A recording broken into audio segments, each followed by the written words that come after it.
David Vickers, you are going to pass on $10 million. Now, wait a minute. You're trying to drive up the price, aren't you, Vickers?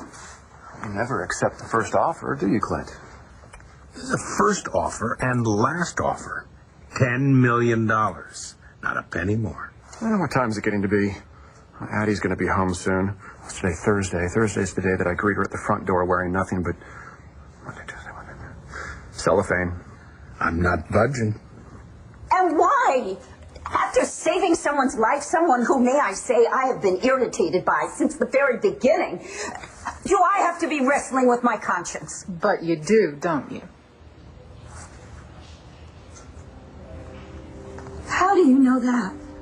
It's why you came to the chapel, right? And I did not just save Vicki Davidson's life. I rescued my sister, Addie, from a treacherous and vile con man. And you're still feeling guilty? You know, I really find it arrogant that you should assume the role of spiritual advisor to somebody you hardly know, young lady. Call me Mel. Oh. Please don't tell me you've gone to heaven and become a cross-dresser. You want to know what I think?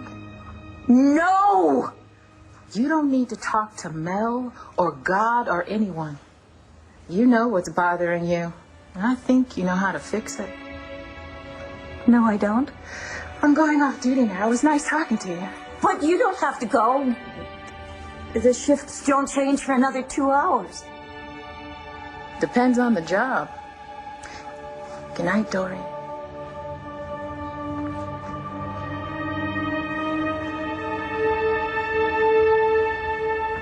Mel, you are working on my last frayed nerve. You went to an AA meeting? You're the one who said I needed to go. I just didn't expect you to actually do it. Maybe you'll expect a little bit more out of me from now on. So, how was it? It wasn't my thing. Oh. Gigi, I'm not like those people. They wake up in the morning thinking about their first drink. That's not my problem. So what is your problem exactly? I haven't figured it out yet. The last few years I've just been avoiding it. Now, I promise, I'm going to deal with it so no one else has to. Good. Because I can't really trust you around Shane if you don't. I'm not just doing this so I can be around Shane. I'm doing this so I can be around you too.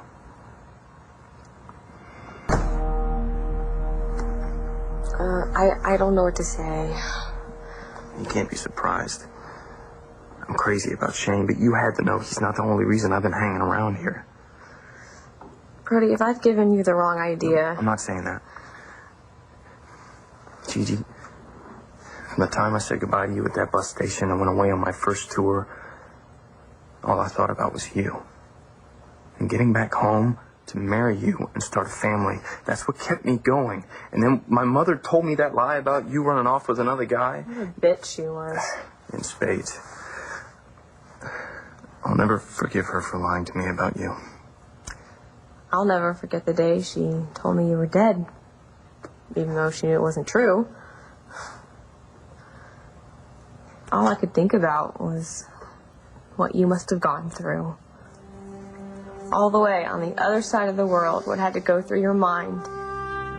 You were broken up? Yeah. I was almost 8 months along. All the plans you and I made. The future I thought I had. It was just gone. I couldn't stop crying. And I really couldn't stop thinking about you dying all alone. So when I made up that story about you dying a hero, I didn't just make it up for Shane. I made it up for myself, too.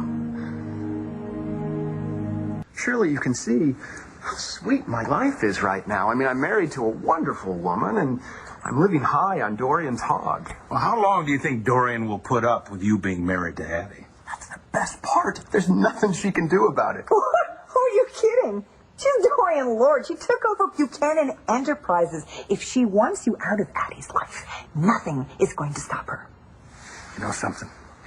You could find yourself back behind bars in Morocco. I hate couscous. Do we have a deal? Mel, you were showing off just now. That stunt with the pretty nurse. Yeah.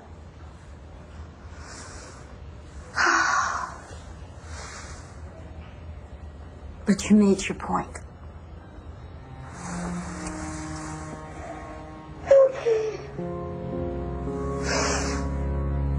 Do no harm. That is the solemn oath that I took. And I did great harm to Charlie Banks. And I lied to Vicky about sleeping with him.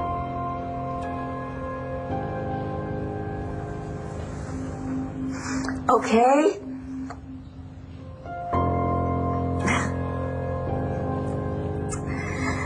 I hate it when you're right.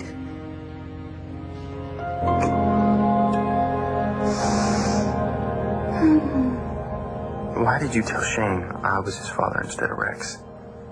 I had a choice to make. I could either tell him that his father was a guy who got me pregnant in high school and ran off without a word. Or I could tell him that his father was a guy who loved us and only left us because he had to go serve his country. That's a better story for a kid. It wasn't really a story, Brody, because you were willing to take care of the both of us. To raise another man's child. Brody, you came into my life and you took care of me when no one else gave a damn. That didn't make me a hero. Yeah, in my eyes it did. And Shane loved the story. That's why every time I told it, I would add a little bit more to it. Like what? Like you saving all the guys in your company. Like you risking your life to save an Iraqi child. Do you hear me tell it? You fought that whole war all by yourself. And now Shane's convinced that you were something that nobody could ever hope to be. So I guess I set you up to fail. I'm really sorry about that. You don't have anything to be sorry about. Yes, I do. Yes, I do. Look at this mess I've dumped in your lap. Gigi, you're wrong about all of that. Look, I've been drinking too much since I mustered out. A lot of officers do that. I'm pretty much the man you and Shane made me out to be. Shane thinks you're a superhero. I came back from the dead, didn't I? Isn't that what superheroes do?